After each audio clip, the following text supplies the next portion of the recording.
I do it for the most high. Hey, I do it for the most hey, love Ahava. Hey, Noni. How was your week, girl? It's been a week. But a good one. We'll start breaking it with some space to make it back. Let's talk business. I do it for the most high. Listen to the book of Bobby. Listen, it plays in this home constant. That's right. Hey, Mel. Got Mel's chatting in a little bit. Just let us know if you need us, Melly Mel. So today, you guys, we are going to be talking about taxes, business taxes, all about taxes for your business. So if you are a small business, you definitely want to tune in, listen in, because we're about to get you guys right and make sure you get your taxes together. Listen, I know so many people who have so many issues with taxes. Why is it so difficult? We're about to find out. For the love of the Lord. We are about to find out. Even my own. I'm just like, do I have to Schedule C it? Do I S it? Do I K it? Yeah. Do I Q it? Is it 1099, 442, 339? There's so many numbers, so many letters, but it's a lot. I'm excited because I'm about to get educated myself. All the way educated. And then actually we're going to talk about insurance too, because that's a whole, they kind of go hand in hand. Yeah, if we got time now, we'll go ahead and talk about insurance. For our next show, Melly Mel show. Yeah. So make sure you guys follow us on YouTube at Ahaya Kai, Twitter, Ahaya EDU, and Instagram, Ahaya Kai. And that is AHIYAHKAI. Make sure you guys hit us up. You know we love to talk to y'all. Yeah. So stop playing. Especially on YouTube. Yes. Chat with us. And not only that, what do they call? Like, subscribe, share, let the folks know, because you know about the algorithm. Yeah. You have watched so many YouTube channels. I ain't got to tell you. But since that's what's required, I'm going to tell you. Like, share, and subscribe. Let people know we are here. Pon the replay. All the listeners on Source Radio Network, we appreciate you coming back. Thank you so much. If you guys want to reach out to us, you always know that we love to hear from you at ahayakconsulting@gmail.com. Yes, get on the show, y'all. Yeah, come on. We know you want to talk to us. Stop playing. And you can also check us out on Amazon, Alexa, Amazon Podcasts, Spreaker, Deezer, iTunes, child. We on iTunes and Spotify. Yeah, we everywhere, you guys. We're everywhere, up in the building. And shout out to our sister companies too. We have Ahaya Financial Education. Mm-hmm. We have Ahaya Kai Consultant, mm-hmm. Earth Baby with the laundry soap, 13 Crystal line with all the good holistic needs, and mm-hmm. Ahaya Living. We appreciate you. Yay. And listen, if you guys want to become a sponsor for our show, there is a way to do so. All you have to do is tap on shopblackenterprise.com. Yeah. Go to the business planning tab and hit us up in our email, ahayakconsulting@gmail.com. Mm-hmm. Even more so, if you guys want to have us as a one-on-one consulting, you can do that. You can reach the lovely Ahava at Ahaya Financial Education.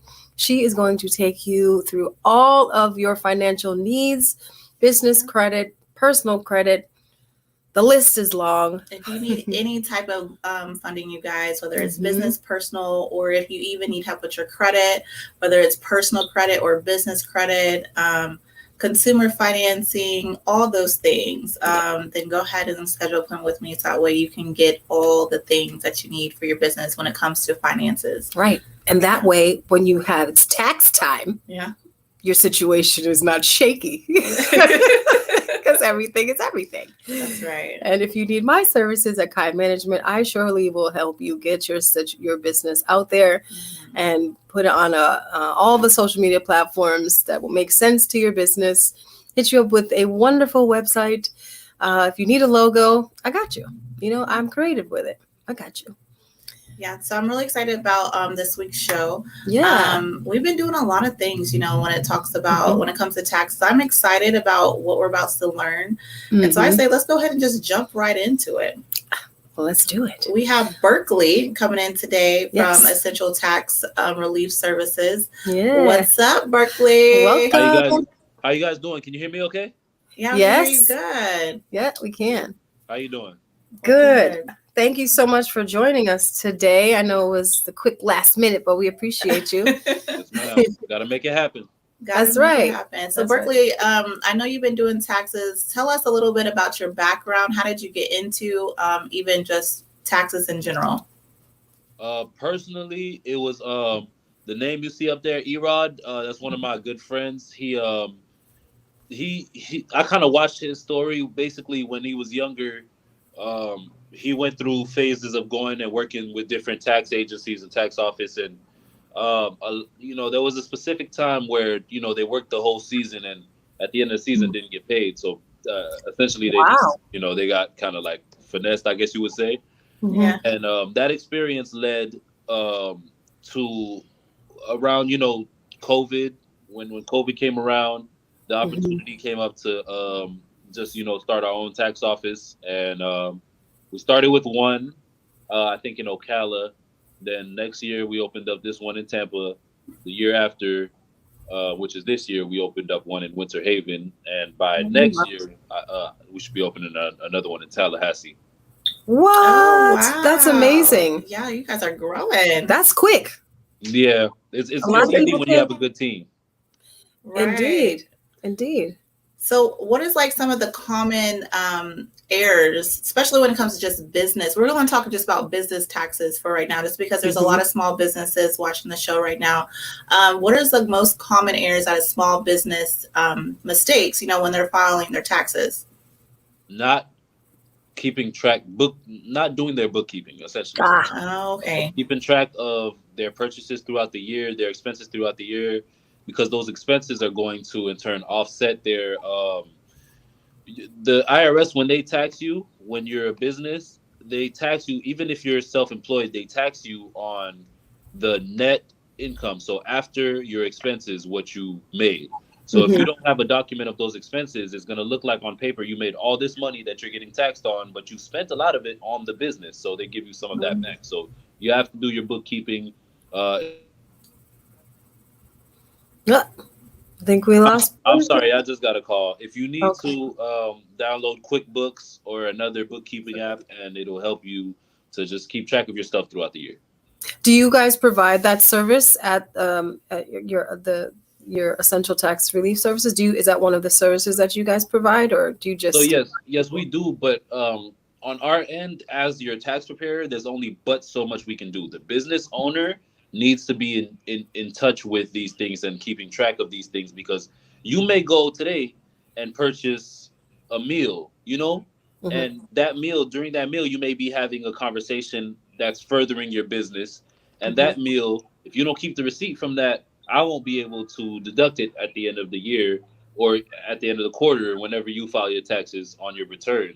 So, I'm not with the business owner when they're taking these trips or eating these meals, or, when they're making some of these decisions into their business. So, yes, essentially I could help them with bookkeeping, but it's something that's more so I can lead you to the water, but I can't make you drink it. Right. Do you have any tips that would help a small business owner keep that in line outside of doing, QuickBooks? Like, I don't think they're always going to be at if let's just say I'm at a business meeting, I am eating, and it's the night before or the night of, the next morning I might forget, to put it into QuickBooks. Is there any tips you can give on how to manage that process? Get in the habit of taking pictures of all your receipts right when you get them.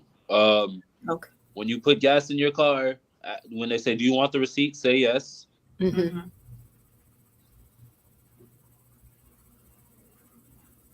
No, I think we lost him. It's okay. Someone's calling. Says Berkeley, go ahead and just put your phone on Do Not Disturb. Okay. I'm scared of moving it. All right, hold on. Do not disturb. And while you're doing that, I think it's a great idea for people to take pictures of the receipt. So that way later, if you're just taking a picture, maybe you don't have time to go ahead and put it in QuickBooks right then when you do have time, maybe like once a week or whatever, you can okay, here's all the pictures that I've taken. Let me go ahead and put them in the place that they need to be at. So I think that's a great idea. I feel like there might be an app for that as well. Yeah, because I'm thinking there should be an app that you just take the picture and just go straight in there. Right in there. There's got to be. Yeah, there may be some of these apps, and QuickBooks isn't the only one. there's a lot of different. Matter of fact, QuickBooks is actually connected to TurboTax, so I'd suggest you don't go to them. No, I'm kidding. I'm kidding. But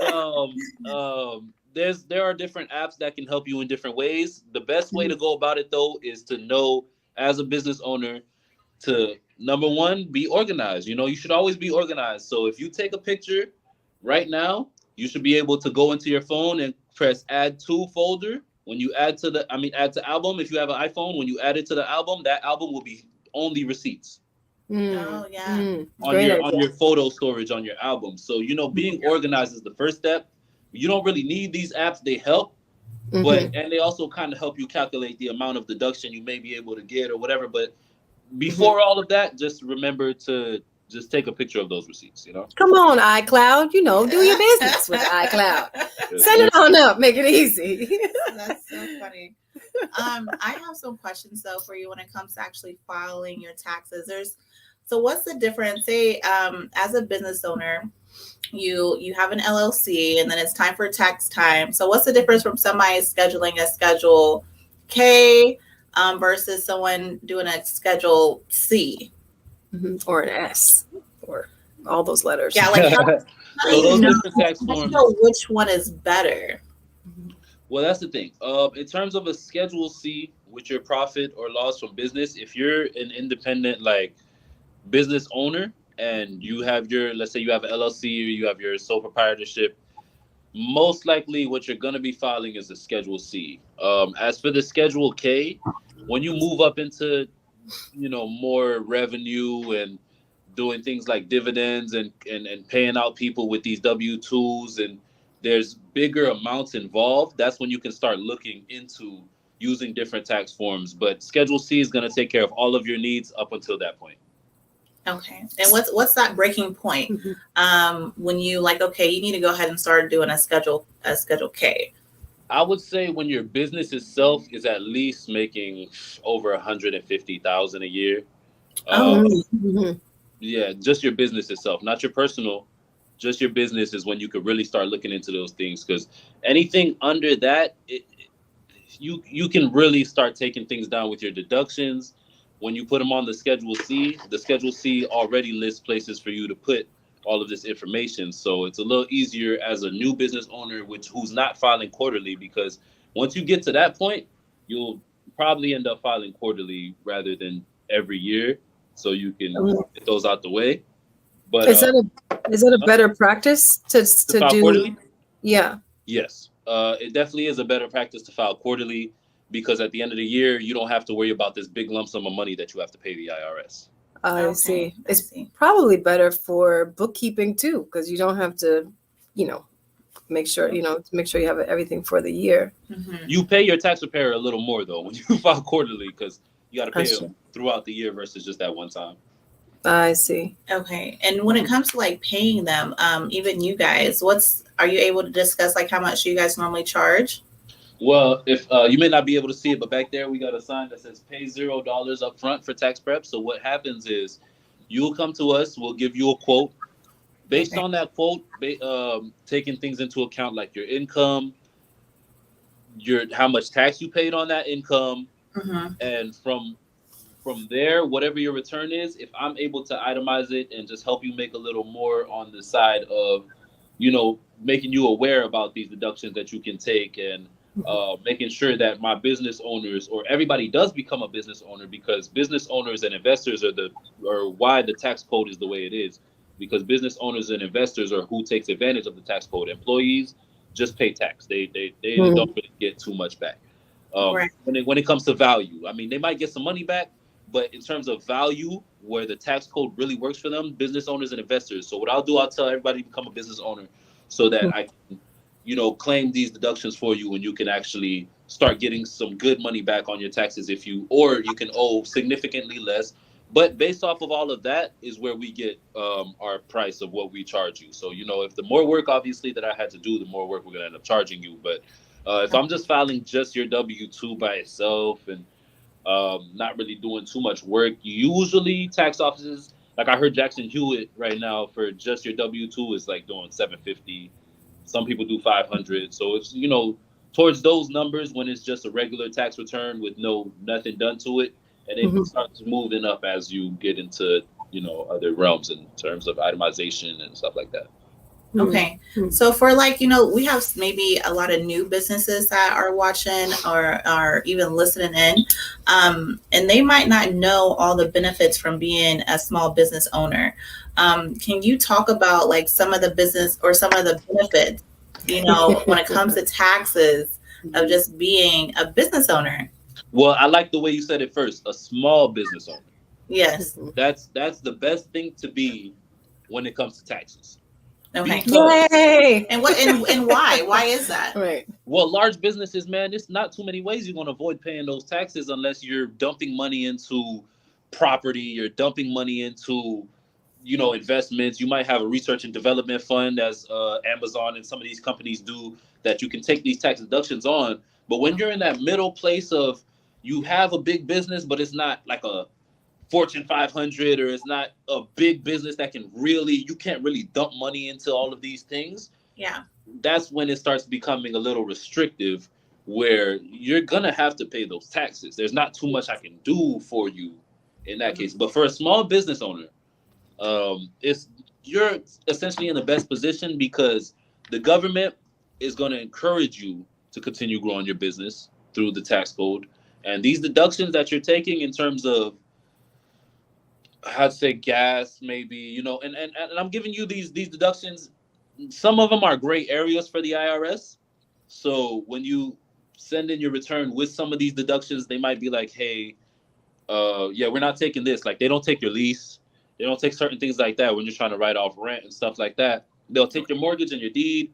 They won't take your lease and things like that. So take, some of these deductions with a grain of salt. But, you can write off your things like your rent. If you have matter of fact, I don't really know any Fortune 500 or huge company CEOs that have a home office. They may have a physical office, but they may not have a home office. A small business owner is more liable to have a home office, and there's something called the home office deduction. Right. Isn't it like 30% or something that you can write off? Well, it's up to 300 square feet. 300 square feet. Okay. Yeah. Okay. So if your house is bigger than that, then the 300 square feet.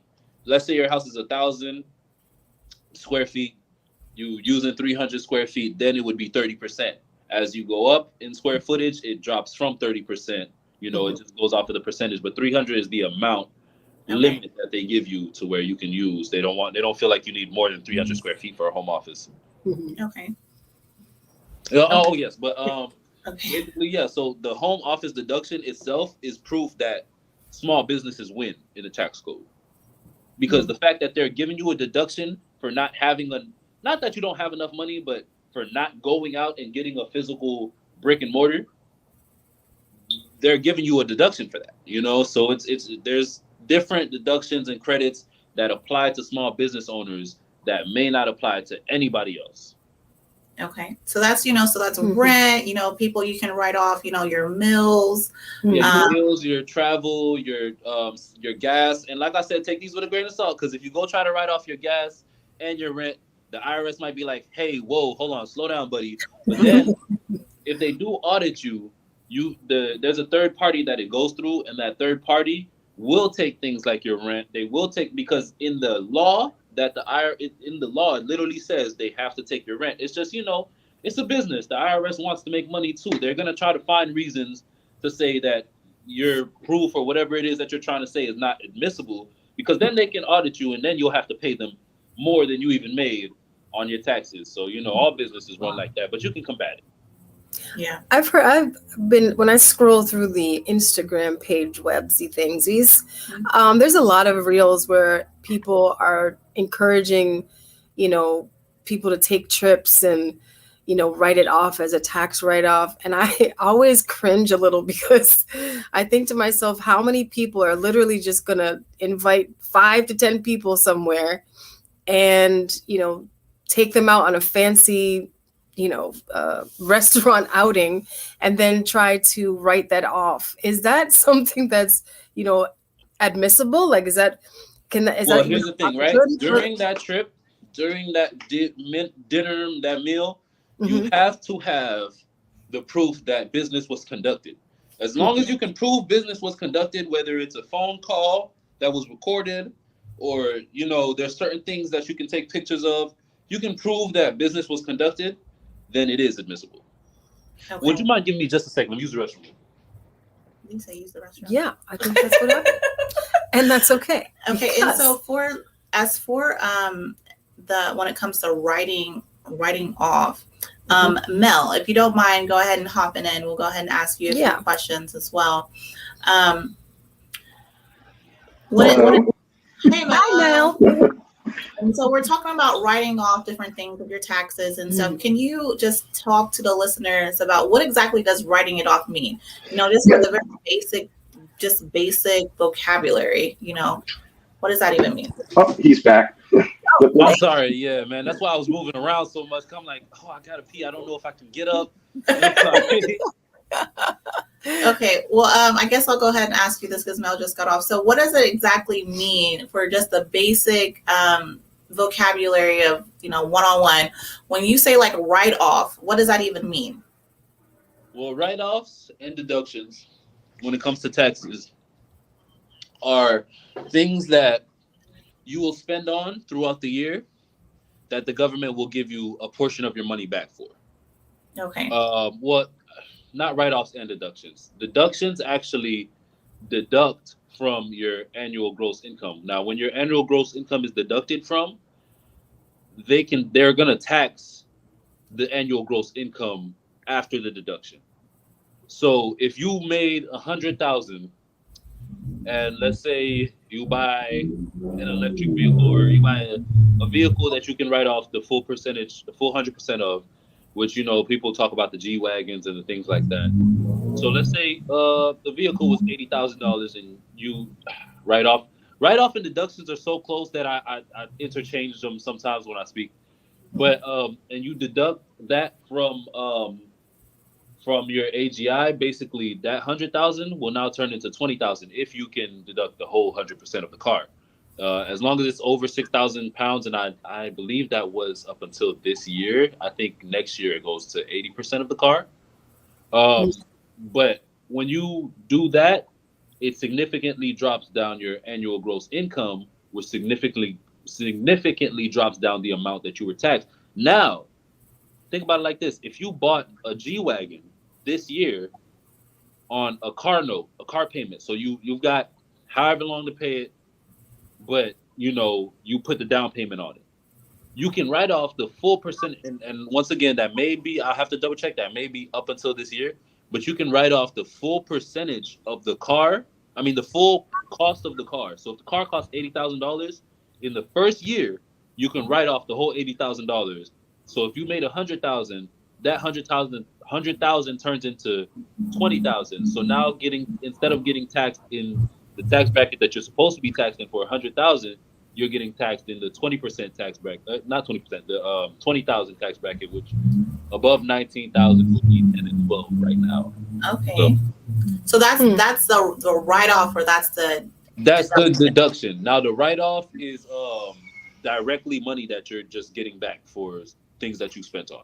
So can you write off a car? You get a business car, are you able to write it off, or that is considered a deduction? So I think when you do the 100%, it would be considered a write-off if you wrote off 100% of the car. Okay. If it wasn't 100%, then it'd be a deduction, as it might be next year. Like I said, 80%.